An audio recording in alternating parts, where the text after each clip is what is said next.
তড়িৎ চুম্বকত্বের আর কয়েকটি প্রবলেম নিয়ে এলাম। ছোট্ট একটা ভিডিও হবে, 3টে মতো প্রবলেম দেখাবো।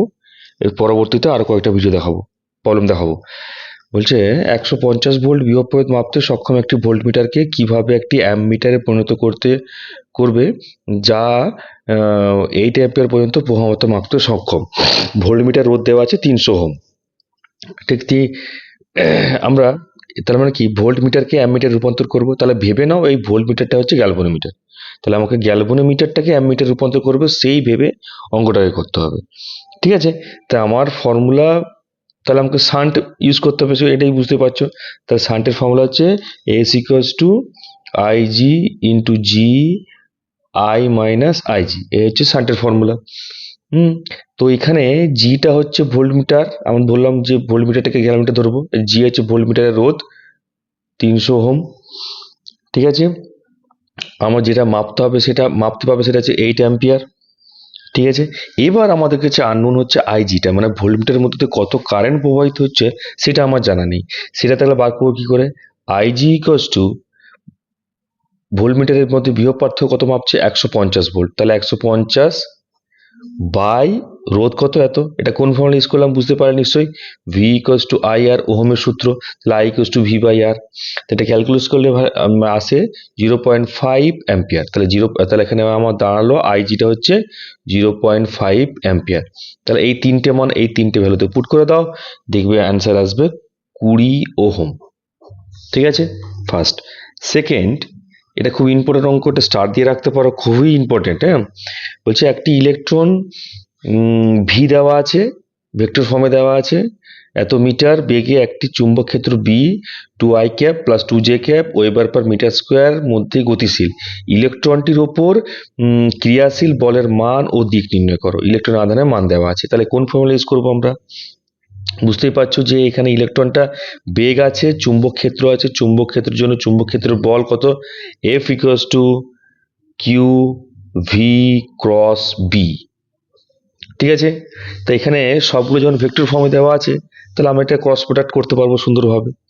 ঠিক আছে, তো এইখানে আমরা ক্রস প্রোডাক্ট করবো, কিউ এর মান হচ্ছে আধানটা এখন, তাহলে -1.6 ইন্টু 10⁻⁻19 কুলম। এইটা আমরা ক্রস প্রোডাক্ট যেভাবে করি, যেটা আমরা ডিটারমিনেন্ট করি, সেই ফর্মে লিখবো। তো দেখো যে ভিটা আই ক্যাপ জে ক্যাপ, আমি তাহলে I cap J cap K cap করে দিলাম। ভি এর ক্ষেত্রে ভি প্রথমে আছে, তাহলে মানে আয়ের যে 1 2 কে নেই 0। বি এর ক্ষেত্রে দেখো আই ক্যাপে 2 জে ক্যাপে 2, নিশ্চয়ই এটা করতে পারবে তোমরা। করার পর দেখবে অ্যান্সারটা আসছে 3.2 ইন্টু 10⁻⁻⁻, নিউটন কে ক্যাপ, নিউটন এককটা কে ক্যাপ। তাহলে ডাইরেকশনটা বুঝতে পারছো যে কে ক্যাপের দিকে যখন যাচ্ছে, তার মানে নিশ্চয় হচ্ছে জেড অক্সিসের দিকে। ঠিক আছে, নেক্সট বলছে 750 ওহম রোধ বিশিষ্ট একটি অ্যামমিটার দ্বারা সর্বাপেক্ষা বেশি 10 মাইক্রো অ্যাম্পিয়ার প্রবাহ মাত্রা পরিমাপ করা যায়।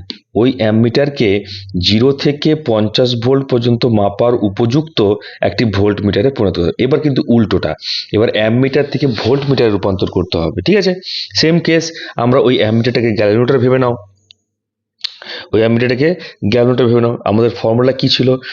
আর ইকুয়ালস টু, আমরা যে ফর্মুলাটাতে বার করছি, মানে তোর মানে আমরা ভোল্ট মিটার রূপান্তর করব, তার জন্য যে বাহ্যিক রোধ যোগ করতে হয়, সেই রোধের ফর্মুলাটা কি? R equals to V by IG into G. জিটা হচ্ছে এখন গ্যালভানোমিটার, অ্যামমিটারটাকে আমরা গ্যালভানোমিটার ধরছি, তাহলে জিটা হচ্ছে সেই অ্যামমিটারের রোধটা। তাহলে জি হচ্ছে 750 ওহম। ঠিক আছে, এবার ওর মধ্যে প্রবাহ কত যাচ্ছে? আইজি যেটা হচ্ছে 100 মাইক্রো অ্যাম্পিয়ার, মানে হচ্ছে 100 ইন্টু 10⁻⁻6 অ্যাম্পিয়ার করে দিলাম। এবার ভিটা মানে যেটা মাপবো সেটা কত? 50 ভোল্ট। ব্যাস, সিম্পল হয়ে গেল। ভি এর জায়গায় 50, আইজির জায়গায় হচ্ছে 100 ইন্টু 10⁻⁻6, এটা 750। ক্যালকুলেশন করলে ভ্যালুটা আসে 49925 কিলো ওহম। ঠিক আছে, সরি 49925 কিলো ওহম, এটা আছে অ্যান্সার। ঠিক আছে, ওকে নেক্সট।